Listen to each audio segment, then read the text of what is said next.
Morning all of you. ఎలా ఉన్నారండి? అందరూ బాగున్నారా? అందరూ బాగున్నారని అనుకుంటున్నాను. మీరు బాగుండాలి, నేను బాగుండాలి. టుడే రెసిపీ వచ్చేసి ఆలుగడ్డ ఫ్రై చేస్తున్నానండి. సాంబార్ చేశాను, దానికి పక్కన ఆలుగడ్డ ఫ్రై చేస్తున్నాను. ఒక 1/2 కేజీ ఆలుగడ్డలు తీసుకున్నానండి, సన్నగా కట్ చేసి పక్కన పెట్టుకున్నాను. కాకపోతే ఇది డీప్ ఫ్రై కాబట్టి ఉల్లిగడ్డలు ఏమీ వేయట్లేదండి. ఓన్లీ తాలింపు గింజలు, జీలకర్ర, కరివేపాకు, వెల్లిపాయ దంచేస్తున్నానండి. ముందుగా ప్యాన్ పెట్టి ఆయిల్ వేడాక వెల్లిపాయ వేస్తున్నానండి.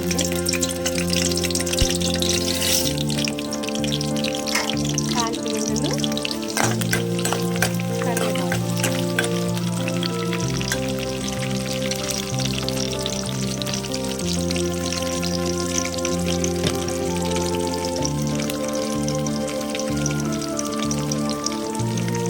తాలింపు పసుపు వేసుకున్నానండి.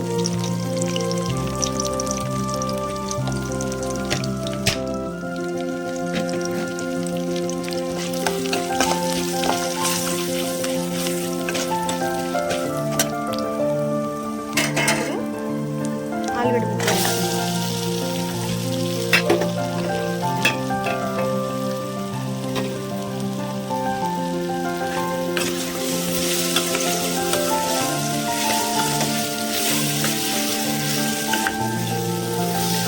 ముక్కలు ఆలుగడ్డలు ఉడకబెట్టి ఫ్రై చేస్తానండి. ఇవాళ పచ్చివే తాలింపు వేస్తానండి.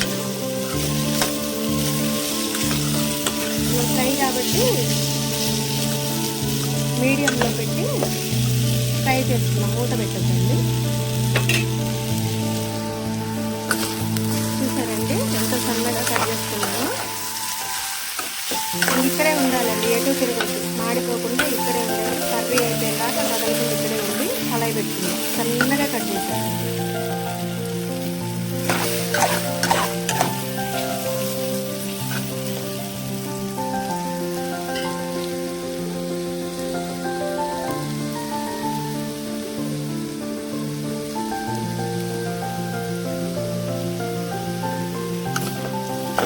టుడే సాంబార్, ఆలు ఫ్రై రెండు అండి. ఇవి టుమారో పోస్ట్ చేస్తాను, ఈరోజు కాదు. దోసకాయ మటన్ కంపకాతల ఫ్రై ఈరోజు పెట్టానండి పోస్ట్.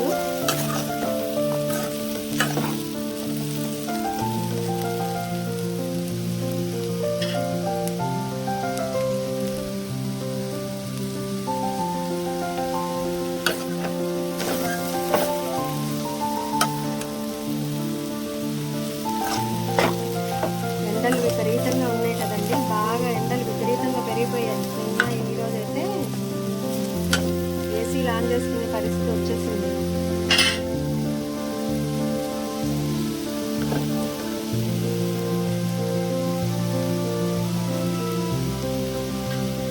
మన ప్రాబ్లమ్స్ అన్నీ కూడా మనం క్రియేట్ చేసుకున్నామండి. మొక్కలు నరికేస్తాము, చెట్లు నరకడం, ఇంట్లో గార్డెన్ పెంచుకోము కానీ బయటికి విహారయాత్రలకు అయితే డబ్బులు ఖర్చు పెట్టుకుని వెళ్తామండి మనం. ఎంత ఏసీలు, ఎంత కూలర్లు ఉన్నా చెట్ల నుండి వచ్చే గాలితో ఏది సమానం కాదండి. ప్రకృతిని మనం ఎంత కాపాడితే ప్రకృతి మనల్ని అంత కాపాడుతుంది. ఇప్పుడు సాల్ట్ యాడ్ చేసుకుందామండి. కొంచెం సాల్ట్ యాడ్ చేశానండి, సరిపడా. ఒక్కసారి వేసుకుంటేనే సరిపోతుందండి. ఏ కర్రీస్లో అయినా ఫస్ట్ కొంచెం ఆయిల్, సాల్ట్ తక్కువ వేసుకోవాలండి. ఎందుకంటే ఒక్కోసారి కర్రీని బట్టే ఎక్కువ తక్కువ అవుతూ ఉంటుంది. సో నేను సరిపడా వేసాను. చూసారండి ఎంత కలర్ఫుల్గా ఉందో ఫ్రై. చిన్న చిన్న ముక్కలు కట్ చేసుకున్నాను.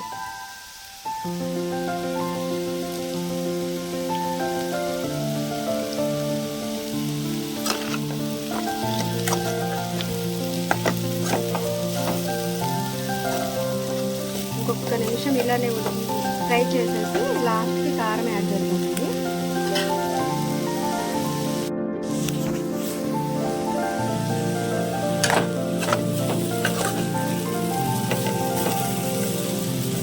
ఫ్రై అయ్యిందండి, కారం యాడ్ చేస్తున్నాం.